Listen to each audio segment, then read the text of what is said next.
kadalasan nasisira yung engine bushing ng inyong mga motor. Ano?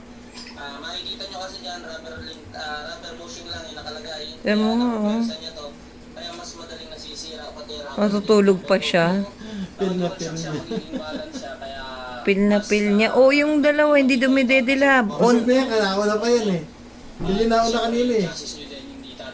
Busog na yan. Yung mga naka-Honda Clicks sa may kalsada. Hindi pa siya nakahanap na pasusunod. Meron nakukuha yan. Kasi gawa nga yan. Kasi dapat lilipat-lipat yan ang suso eh. Kung wala nakukuha. Tulog na yung dalawa eh.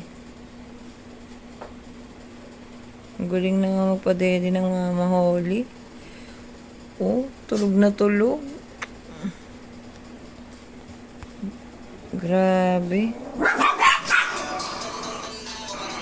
May sila Holly.